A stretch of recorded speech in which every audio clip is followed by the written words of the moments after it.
ரிஷப ராசி அன்பர்களுக்கு சனி பகவான் 10ஆம் இடத்துல இயல்பு நிலைக்கு வரார். அதாவது 16ஆம் தேதி நவம்பர் மாதம் ரிஷப ராசி அன்பர்களுக்கு ராசிக்கு 10ஆம் இடத்துல சனி வக்ர நிவர்த்தி அடைஞ்சு இயல்பு நிலைக்கு வரார். இயல்பு நிலைக்கு வந்துட்டாருன்னா அவர் என்ன மேடம் எங்களுக்கு பண்ண போறாரு? ஏற்கனவே இயல்பா இருந்தாலும் வக்கரமாக இருந்தாலும் எங்களுக்கு எந்த விதமான ஒரு மாற்றமுமே இல்லை, எங்களுக்கு எந்த விதமான ஒரு முன்னேற்றமும் இல்லை அப்படின்னு சொல்லக்கூடிய இந்த ரிஷபராசி அன்பர்களுக்கு இயல்பு நிலைக்கு வர்றாரு அப்படின்னாலே பாத்தீங்கன்னா இது நாள் வரைக்கும் பின்னோக்கி செல்லும் போது உங்களுக்கு வாழ்க்கையில எதையோ ஒரு இழந்த மாதிரி ஒரு சின்ன ஒரு உறுத்தல்கள் இருக்கும், மன உறுத்தல்கள் இருக்கும். சில பேருக்கு பாத்தீங்கன்னா நிறைய உங்களுக்கு எல்லாமே வந்துட்டு தான் இருக்கும், ஆனாலும் பாத்தீங்கன்னா அதுல ஒரு சாட்டிஸ்பாக்சன் இருக்காது. அதுதான் அந்த வக்ரமாக இருக்கக்கூடிய ஒவ்வொரு கிரகங்களும் செய்யக்கூடிய ஒரு விஷயங்கள். ஒரு கிரகங்கள் வக்ரம் ஆகுதுனாலே அதுல கிடைக்கக்கூடிய அந்த பலன்கள்னால நம்ம ஒரு சாட்டிஸ்ஃபை ஆக மாட்டோம். அதுதான் அந்த வக்ர கிரகங்கள் செய்யக்கூடிய ஒரு விஷயங்கள். இப்ப இந்த ரிஷப ராசி அன்பர்களுக்கு 10ஆம் இடத்துல இருக்கக்கூடிய அந்த கிரகம் சனியாகப்பட்டது வக்ரம் ஆனாரு. 4.5 மாதங்களுக்கு வக்ரமாகவே இருந்தாரு. அப்படி இருக்கும்போது அவங்களுக்கு தொழில் ரீதியாக சில மாற்றங்கள் நிறைய வந்திருக்கும்.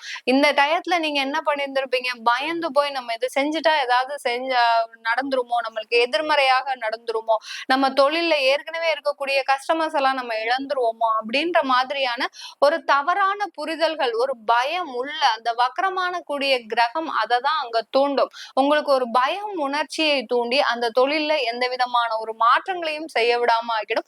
இதற்கு அந்த தசாபுத்திகளும் உங்களுடைய தசாபுத்திகளும் பிறந்த கால தசாபுத்திகளும் தலையெடுத்து, அதாவது தலைமை ஏற்று நடத்தும். இந்த கோச்சார கிரகங்கள் நமக்கு எல்லாம் என்னென்ன வேலைகள்லாம் பண்ணுதோ அதற்கு தலைமை ஏற்று நடத்தக்கூடியது நம்மளுடைய தசாபுத்திகள்.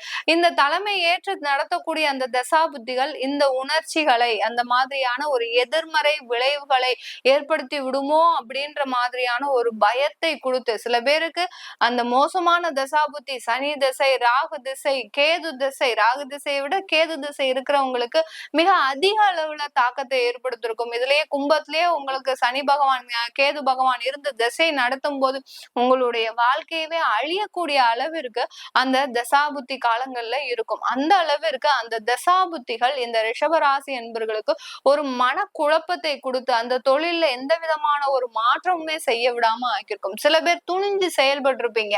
அந்த துணிஞ்சு செயல்படும் போது நிறைய லாபங்கள் வந்திருக்கும். அந்த லாபங்கள்னால உங்களுக்கு எந்த விதமான ஒரு பயனுமே இருக்காது. ஒரு கடனை அடைக்கிறதுக்கோ இல்ல எங்கேயாவது நீங்க ஒரு இன்வெஸ்ட்மெண்ட் பண்ணிருப்பீங்க, அந்த இன்வெஸ்ட்மெண்ட் மூலமாக ஒரு ஏமாற்றமோ அந்த மாதிரியாக கொடுத்துற. அதுதான் அந்த வக்ர கிரகங்கள் செய்யும் போது பலன்களை கொடுக்கும் போது அந்த பலன்கள் மூலமாக உங்களுக்கு எந்த விதமான ஒரு பெரிய அளவிற்கு உங்களுக்கு சாட்டிஸ்பாக்சன் இல்லாததுதான் இந்த வக்ரமாக இருக்கும்போது. இப்ப வக்ர நிவர்த்தி அடைஞ்சிட்டார். அப்படி இருக்கும்போது இந்த ரிஷப ராசி அன்பர்களுக்கு அந்த தொழில்ல ஒரு ஸ்டெடியான ஒரு ஸ்திரமான ஒரு நிலைப்பாடுன்றது இப்போ உங்களுக்கு வர ஆரம்பிச்சிடும் இந்த 4.5 மாதங்களுக்கு. ஏன்னா அடுத்து பாத்தீங்கன்னா அந்த சனி பகவான் 11ஆம் இடத்திற்கு பயிற்சி ஆகிறதுனால, மார்ச்சுக்கு அப்புறம் பயிற்சி ஆகிறதுனால இந்த ரிஷப ராசி என்பர்களுக்கு தொழில் ரீதியான ஒரு ஸ்திரமான ஒரு நிலை உருவாகுவதற்கு உண்டான ஒரு இந்த 4.5 மாதங்கள் ஒரு அஸ்திவாரமாக இருக்க போதுதான் இந்த ரிஷப ராசி அன்பர்களுக்கு. ரிஷப ராசியில கார்த்திகை நட்சத்திர அன்பர்களுக்கு இந்த காலகட்டம் மேலும் பதவி உயர்வு, பணப்புழக்கங்கள் அதிகமாகுவதற்கு உண்டான சில நிலைப்பாடுகள்லாம் வருவதற்கு உண்டான ஒரு நேரமாக இருக்க போகுது.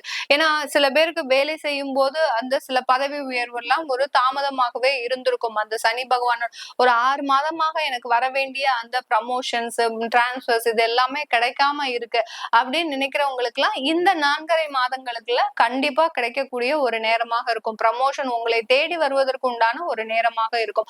அடுத்து இந்த ரோஹிணி நட்சத்திர அன்பர்கள் தன்னுடைய வாழ்க்கையில ஏதாவது புதுசா பண்ணிக்கிட்டே இருக்கணும்.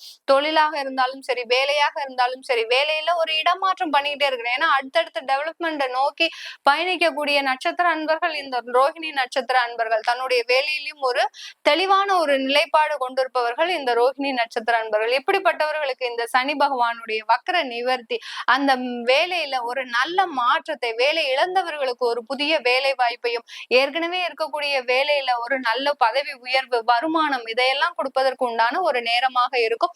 அதே சமயத்துல வெளி வெளிநாடு வாய்ப்புகள் இந்த ரோஹிணி நட்சத்திர அன்பர்களை தேடி வரக்கூடிய ஒரு நேரமாக இருக்க போகுது. அடுத்து பாத்தீங்கன்னா இந்த ரோஹிணி நட்சத்திரத்துக்கு அடுத்து மிருகசீரிட நட்சத்திர அன்பர்கள் ரிஷப ராசியில இருக்கக்கூடிய இந்த மிருகசீரிட நட்சத்திர அன்பர்களுக்கு சொத்து சம்பந்தமான பல வில்லங்கங்கள் இந்த காலகட்டத்துல தீரக்கூடிய ஒரு நேரம். நிறைய பேர் ஏக்கர் கணக்குல, அதாவது சென்ட் கணக்குல நீங்க வச்சிருந்தாலும், நிறைய சொத்துக்கள் வச்சிருந்தாலும் அதுல நிறைய பிரச்சனைகள் இருக்கக்கூடிய ஒரு அமைப்பாக தான் இருக்கும் இந்த ரிஷபராசி என்பர்களுக்கு. அதனால சொத்துக்களை விற்க முடியாம, கடன்களை அடைக்க முடியாம நிறைய அவமானத்திற்கும் அசிங்கத்திற்கும் கடந்த ஒரு 6 மாத காலமாக நீங்க ஒரு ஏமாற்றத்தையே சந்திச்சிட்டு இருக்கிறீங்க இந்த மிருகசீரிட நட்சத்திர அன்பர்கள். அதுல உங்களுக்கு இங்க உங்களுடைய தன்மானம், உங்களுடைய எல்லாத்தையுமே இழந்து, குடும்ப ரீதியாகவும் சரி, தொழில் ரீதியாகவும், வேலை ரீதியாகவும் எப்படியோ இருந்த இந்த மிருகசீரிட நபர்கள் இந்த காலகட்டத்துல இப்போ இருக்கக்கூடிய நிலைக்கு பாத்தீங்கன்னா எல்லாத்தையுமே இழந்து ஒரு தனிமரமாக நின்றுட்டு இருக்கிறீங்க. இப்போ பாருங்க, இந்த அக்டோபர் அதாவது நவம்பர் மாதத்துக்கு மேல உங்களுக்கு மிகப்பெரிய ஒரு மாற்றங்கள் தேடி வரக்கூடிய நேரம். ஏன்னா அந்த சனி பகவான் நிவர்த்தி ஆகிறதுல இருந்து அவருடைய பார்வை எங்கெங்கெல்லாம் படுது நம்ம முக்கியமா பார்க்கணும். இந்த மிருகசீரிட நட்சத்திர அன்பர்களுக்கு எல்லாத்துலயுமே ஒரு முன்னேற்றமாக இருக்கக்கூடிய ஒரு காலமாக தான் இந்த 4.5 மாதங்கள் இருக்க போது. இந்த சனி பகவான் வக்ர நிவர்த்தி அடைஞ்சதுக்கு அப்புறம் அவருடைய பார்வை தான் இந்த மாத காலகட்டங்கள்ல செயல்பட போகுது. எந்தெந்த இடத்துல எல்லாம் விழுது அப்படின்னு பார்க்கும்போது, விரயஸ்தானமான அந்த 12ஆம் இடத்துல சனியினுடைய பார்வைப்படுது. அடுத்து 4ஆம் இடமான அந்த சிம்ம ராசியில பார்வைப்படுது. அடுத்து பாத்தீங்கன்னா உங்களுடைய 7ஆம் இடமான அந்த விருச்சிக ராசியில பார்வை விடுது. இதனால உங்களுக்கு வெளிநாடு போகக்கூடிய ஒரு யோகங்கள் கிடைப்பதற்கும், புதிதாக சொத்துக்கள் வாங்குவதற்கு உண்டான ஒரு சிறந்த ஒரு 4.5 மாதமாகவும் இருக்க போகுது. நிறைய பேர் சொத்துக்களை எல்லாம் இழந்து அவமானப்பட்டு அசிங்கப்பட்டு இருந்திருப்பீங்க. அவர்களுக்கு எல்லோருக்குமே இந்த சனியினுடைய வக்ர நிவர்த்தி பாத்தீங்கன்னா புதிதாக சொத்துக்கள் வாங்குவதற்கு உங்களுக்கு ஒரு இடமாற்றம் செஞ்சுட்டீங்க.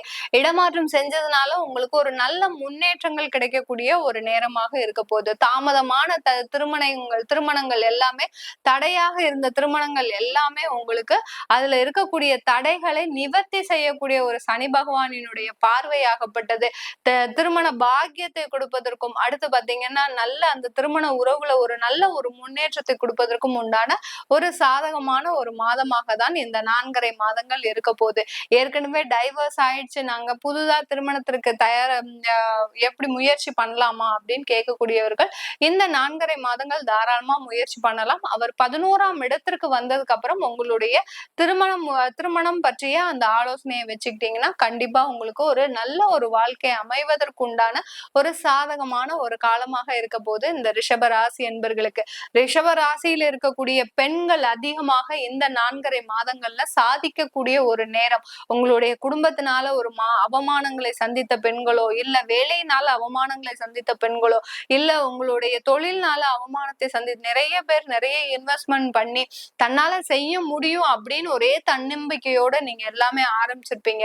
ஆனா கடந்த ஒரு 6 மாதமாக 4 மாதமாக அந்த தொழில்ல நிறைய மிகப்பெரிய பின்னடைவை சந்தித்த ரிஷபராசி பெண்கள் எல்லோருக்குமே இப்போ ஒரு புத்துணர்ச்சியான வாழ்க்கை ஏற்படுவதற்குண்டான ஒரு சாதகமான ஒரு மாதமாக தான் இருக்க போது இந்த 4.5 மாதங்கள். இது எல்லாமே நம்ம கோச்சார நிலவரப்படி பலன்களை சொல்லிட்டு வந்துட்டு இருக்கிறோம். உங்களுடைய ஜாதகப்படி, தசாபுத்திப்படி நான் முன்னமே சொன்ன மாதிரி உங்களுடைய தசாபுத்தி தான் தலைமை ஏற்று நடத்தும். இந்த ஒவ்வொரு கோச்சார கிரகங்கள் நகரும் போது தசாபுத்தி தான் தலைமை ஏற்று நடத்தும். அதனால அந்த தசாபுத்தி பலன்களை நீங்க எப்படி தெரிஞ்சுக்கணும் அப்படின்னு விருப்பப்பட்டீங்கன்னா கீழே இருக்கிற நம்பருக்கு வாட்ஸ்அப்ல அப்பாயின்மெண்ட் வாங்கிக்கிட்டு நீங்க என்கிட்ட கன்சல்ட் பண்ணிக்கலாம். உங்களுக்கு ஜாதகம் எழுதணும், உங்களுடைய குழந்தைகளுக்கு புதுதா ஜாதகம் எழுதணும், அடுத்து பாத்தீங்கன்னா அவங்களுக்கு நியூமராலஜி படி பேர் வைக்கணும் அப்படின்னு நினைக்கிறவங்களும், உங்களுக்கு திருமணம் ரீதியாக நம்ம செயல்படும் போதுதான் சில பேருக்கு ஜாதகமே இல்லை அப்படின்றது தெரிய வரும். எங்களுக்கு நீங்க எழுதி தரணும் அப்படின்னு விருப்பப்படுறவங்க கீழே இருக்கிற நம்பருக்கு அது சம்பந்தமான விவரங்களை நீங்க கேட்டு தெரிஞ்சுக்கலாம். உங்களிடமிருந்து விடைபெறுவது உங்கள் ஆஸ்ட்ரோ பூர்ணா. நன்றி, வணக்கம்.